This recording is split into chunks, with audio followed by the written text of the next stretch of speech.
vamos a comenzar a estudiar la filosofía de René Descartes. Como vimos en el video anterior de racionalismo, aquellos que no lo han visto, por supuesto los invitamos a que lo vean para tener un poco más clara la cuestión. René Descartes se introduce en la filosofía moderna siendo el padre de lo que se consideró racionalismo.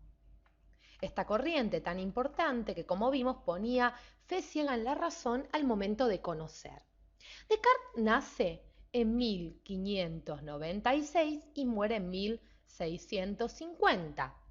Y como vimos, la historia moderna, que luego obviamente se plasmará en la filosofía moderna, abrió un camino mediante el planteo de un cambio de visión del mundo, una nueva visión del mundo. Recordemos que este cambio de visión implicaba una ruptura con las viejas creencias religiosas y también se sumaba el tema del descubrimiento, como habíamos visto, de manos de Kepler, Copérnico sobre todo, de este nuevo sistema planetario, esta idea de que ahora el mundo no era el centro del sistema planetario, sino que lo era el Sol. Por ende, esto aportaba también a un nuevo posicionamiento del hombre en el cosmos. El hombre, si se quiere, se sentía desamparado.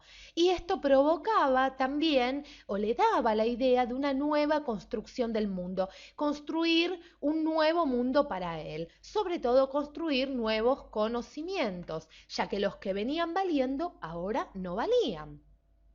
Pero el pensamiento de Descartes y de los hombres del siglo XVI ya no es inocente como los de los primeros siglos en Grecia, tales Anaxímenes, Pitágoras, inclusive Sócrates, Platón, sino que para ellos toda la filosofía que se venía arrastrando a lo largo de estos 20 siglos anteriores ahora no valía. La filosofía para estos hombres modernos había fracasado. Por ende, ellos querían construir una nueva filosofía con el objetivo de no volverse a equivocar, con el objetivo de que la filosofía que ellos construyan no vuelva a fracasar. El planteo moderno es puramente nociológico. Gnosis, recordemos, es conocimiento. Entonces, ellos se van a preguntar qué existe, qué capacidad tiene el hombre para conocer, y son preguntas que también se va a hacer este filósofo que estamos tratando, es decir, René Descartes. Él también se va a preguntar qué existe, cómo podemos descubrir la verdad, concepto clave en la filosofía moderna, ya que las verdades que venían valiendo no valen, se nos han revelado falsas, todo lo que creíamos ya no existe más, inclusive el mundo había dejado de ser el centro del sistema planetario, ahora lo era el Sol. Entonces, Descartes lo que va a querer encontrar no es 8000 verdades nuevas, sino aunque sea una única verdad que no pueda ser puesta en duda. Entonces vamos a hacer un espacio en nuestra pantalla y vamos a resaltar que lo que quería Descartes era encontrar una verdad, tan solo una, si es posible, que no pueda ser puesta en duda. Esto es básico para la filosofía cartesiana. Por eso él va a utilizar a la duda como método, guiándose por el método matemático y geométrico en el cual no caben errores. Él va a utilizar a la duda como método. Para que se den una idea, como una especie de colador como el que usamos en la cocina, para, por ejemplo, colar nuestras pastas, así va a ser la duda, una especie de criba que va a enfrentarse a todas aquellas proposiciones que vengan a afirmarse como verdaderas. Entonces, si yo a Descartes voy y le digo, el sol es amarillo, Descartes va a aplicar su método, que tiene sus propias reglas, para descubrir si esto es verdad o no. Entonces, la duda, como vemos, se convierte en método y lo que se va a intentar es descubrir si una proposición es verdadera o falsa. Recordemos que desde Aristóteles, para aquellos que no han visto el video correspondiente a Aristóteles, lo invitamos a que lo vean, el conocimiento era mediato. Conocimiento mediato. ¿Por qué? Yo tenía en mi mente una idea, un concepto, como estamos viendo aquí, el concepto de árbol, que hacía referencia al árbol que estaba en el mundo exterior, es decir, al árbol que estaba en la realidad. Pero esto siempre, pensaba nuestro amigo Descartes, podía dar lugar al error, ya que entre el sujeto y la cosa, es decir, entre el hombre y el árbol, estaba el concepto de árbol. Y siempre podíamos discutir la veracidad de este. No sabíamos si este concepto se refería realmente a lo que estaba en el exterior. Pero viendo esto, por supuesto, a Descartes no le quedaban más que dos opciones. O dudaba de todo, caía en un escepticismo absoluto, no creía en nada y ponía en duda todo, o se planteaba la posibilidad de poder llegar a un conocimiento que no sea mediato, que no se haga por medio del concepto, sino que consista en una posición tal que entre el sujeto que conoce y la cosa no se interponga nada. ¿Qué cosa hay que no se interponga entre mí y la cosa? Un conocimiento, se está refiriendo a un conocimiento inmediato. Y pensemos, ¿qué es lo que puede existir que no se interponga entre yo y la cosa exterior? Es decir, ¿qué es aquello que no puedo poner en duda? Él va a decir que el único conocimiento inmediato es el pensamiento mismo. Yo puedo dudar de si la cosa, si el árbol existe o no. Puedo dudar inclusive si el concepto de árbol hace referencia real a ese árbol exterior o no. Pero nunca puedo dudar de que yo estoy pensando. Por ejemplo, si yo considero que todo pensamiento es pensamiento de una cosa, yo puedo dudar siempre de que la cosa no sea como el pensamiento me la representa en mi mente.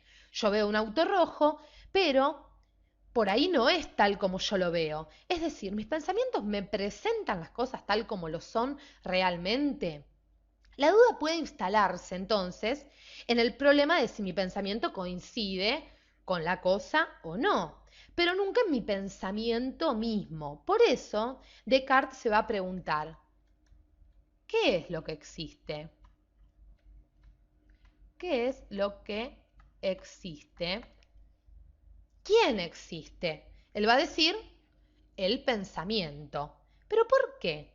Y él va a responder, porque lo único que existe inmediato para mí es el pensamiento. Lo único que puedo poner en duda es lo mediato, aquello que existe más allá de mi pensamiento. Y de aquí vale preguntarse, ¿el mundo real existe? Descartes dirá que el mundo en realidad es dudoso. Es decir, vamos a repasar. Las cosas del mundo exterior las conocíamos inmediatamente. Es decir, yo conozco la cosa ya que entre ella y yo el concepto me indica que eso es una mesa, por ejemplo, o que eso es un árbol. Pero Descartes duda de esto, como vimos. Vamos a hacer un espacio en nuestra pantalla y va a decir que el único conocimiento válido, es el conocimiento inmediato. Es decir, el único conocimiento que yo tengo inmediato es el de mi pensamiento. Es mi propio yo pensando. Yo no puedo dudar de que yo estoy pensando ahora mientras estoy haciendo esta clase, ¿sí? Entonces Descartes va a afirmar, existen los pensamientos, pero como los pensamientos no son otra cosa que yo pensando, no tengo otro remedio que llegar a la conclusión que es, yo soy una cosa que piensa. Esta es a la conclusión final que va a llegar Descartes cuando se plantea todo este problema. Pero ¿qué pasa con el mundo exterior? Porque pareciese que Descartes se queda encerrado en su propio yo, en sus propios pensamientos, porque es lo único que le dan la certeza y lo único que no se puede poner en duda. Él va a decir que la realidad, vamos a hacer un espacio aquí en nuestra pantalla.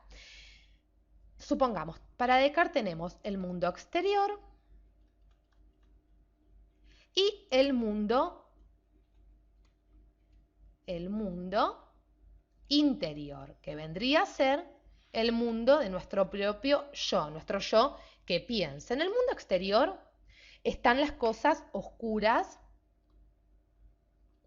y confusas, a las cuales yo tengo que someter a este método para ver si son en verdad claras y distintas, si son verdaderas.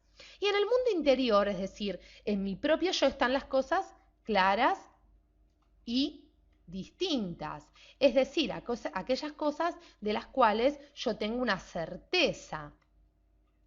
Muy bien, pero surge otro problema, porque cabe la posibilidad, dice Descartes, de que haya un genio maligno, una especie, se quiere, de monstruo, un genio maligno que me engañe inclusive sobre estas cosas que yo creo claras y distintas. Por ejemplo, que 2 más 2 es 4. Esto yo no lo puedo poner en duda, es una verdad matemática. Yo tengo la certeza de que 2 más 2 es 4.